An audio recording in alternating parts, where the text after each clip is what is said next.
Well, we're all fired up here, mate, but we just are a little bit concerned. We keep hearing these conflicting stories, so we thought, let's go to the man that would know, Lance Armstrong. Of course, a few problems with his team Astana at the moment. Do you think that could affect him being here next year, Mike? No, I think it's a high probability that he'll have his own team next year. Yep. That's the word, but, I mean, that'll all come out. I think it'll come out maybe after the Tour of Italy. It's on at the moment, but more than likely after the Tour de France, which is in July. So will he buy this existing team, Michael, or will he buy another one? I know it's a bit of an each-way bet, Ken, because the team that he's currently with has got all the structure there, and the guy that's managing it, Johan Brunel, was the guy that oversaw his 7 Tour wins, so they've got a close association. Now, whether the Kazakhs, who are financially supporting the team or have done in the past, if they pull out, then the structure of the team is there ready to go. So with some minor changes, I mean, he could just possibly pick up the whole structure and the licence and then, relaunch in 2010 under a new name. Michael, this may seem a dumb question, but how could a team with a rider of Lance Armstrong calibre involved have financial problems? It all stems from money coming from the state of Kazakhstan. It was a promotional team put together around a guy by the name of Vinokurov, Alexander Vinokurov, who was here. He rode our race a couple of years in the early days. He had some issues, some doping issues a couple of years ago. Oh, gosh. He was suspended. So the Kazakhs' whole push behind this guy really sort of crumbled after he got in trouble. Okay. And I think their interest now has sort of like got on the back burner sort of thing. Yeah. So it didn't surprise anyone. And we all thought, it was a strange thing to start with. But with him certainly out of action, it's, the team was vulnerable, and now we see they're not paying their respected quarterly accounts, and things are in trouble. Mike, how much would a licence at a team like that? I mean, roughly, what would the cost be to take that over? To run a team of that level, you must be 15, 20 million. Oh, well, that's all. I thought it'd be a lot of money. My mistake. Jeez. Well, I mean, when you compare it to other sports, it's really chicken feed. Formula One or a soccer team or an AFL football team, and you're up there. But I mean, this gives you worldwide coverage. It gives you massive emphasis in July if your team is in the Tour de France and you do well. And so I reckon it's great value for money for a sponsor that's prepared to back to that level. I mean, it does represent great value. So, Michael, you are within yourself quietly confident that if all things go as planned, we'll see Lance Armstrong back here? Well, I mean, this way, Ken, there's no shadow of doubt that he was impressed with his trip here. He enjoyed it. He got what he wanted out of the trip in terms of his preparation. He genuinely had a good time. So I think as far as that's concerned, there's no question about that.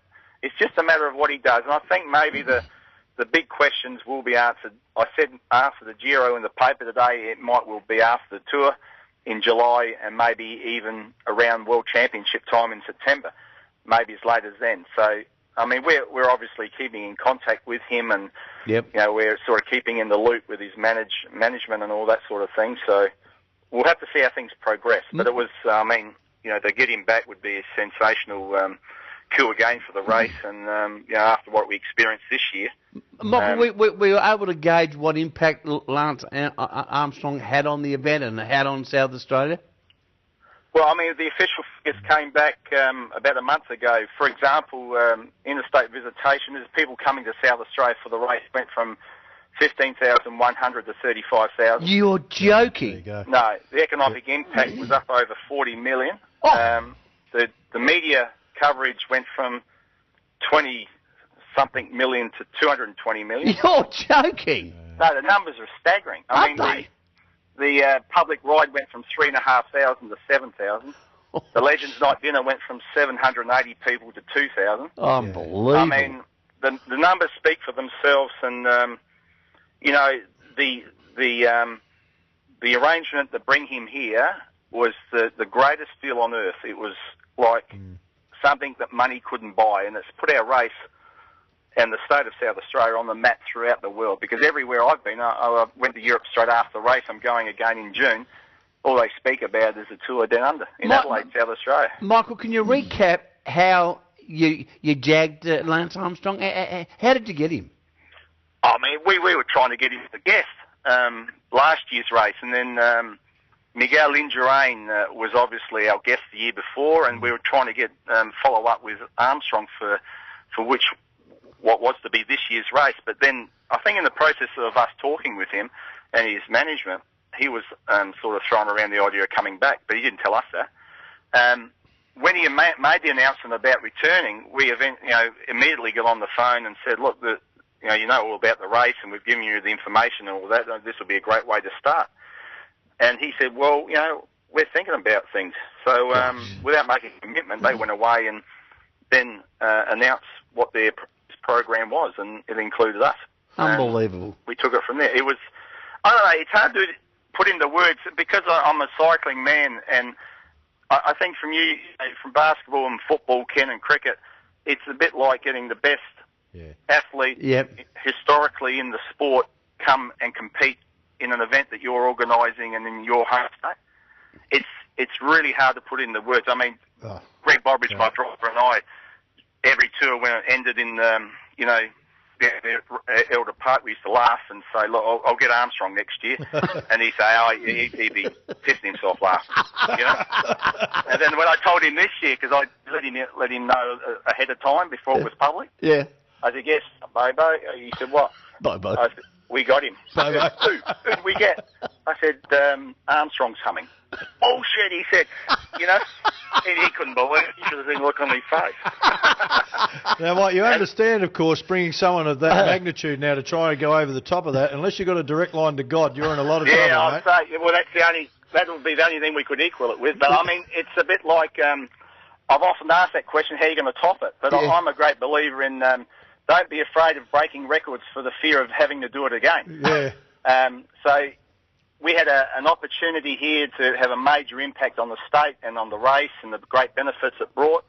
And we went for 100 mile an hour, and it paid dividends way and above our wildest expectations. So if we can get him back, then we certainly will. All right, in saying that, though, Mike, some of the Aussies, I mean, Alan Davis coming second in the 9th stage of the Giro into Italy, and then Michael Rogers is in 3rd spot overall. So the Aussies are doing pretty impressive at the moment as well. Well, I mean, we've got a really strong contingent of guys and girls racing throughout the world in high-level teams. Michael Rogers has a big chance to win this race. Yeah. There's a 60-kilometre individual time trial coming up. He was a world champion in the time trial. He's great against the clock. If he has a good time trial and sets himself up with the lead and then can hold on to it into the mountain stages coming up, I mean, he's a big chance. And Alan Davis will still be on the hunt for stage wins, which is his specialty. So, yeah, I mean, they're doing great guns. And, of course, the track riders coming back from Poland in March, just gone, had a great result too across all the disciplines. So we're back on track. I think after Beijing, had a bit of a hiccup there, but certainly with this young group now, London's looking pretty good with, of course, young Jack Bobridge from South Australia leading the way. And Michael, before you leave us, any significant changes to the Tour Down Under in 2010? Yeah, I mean, Ken, where we can, we try to introduce new areas and new towns and some pieces of new roads. We work within that sort of 2-hour travelling distance, so your options aren't great. But I think there's a formula for making the race a success, and that is to go to places where it's been successful. And people enjoy it, and the riders, of course. But we've been able to find a couple of new spots, and I think people will be happy about what we've introduced for next time.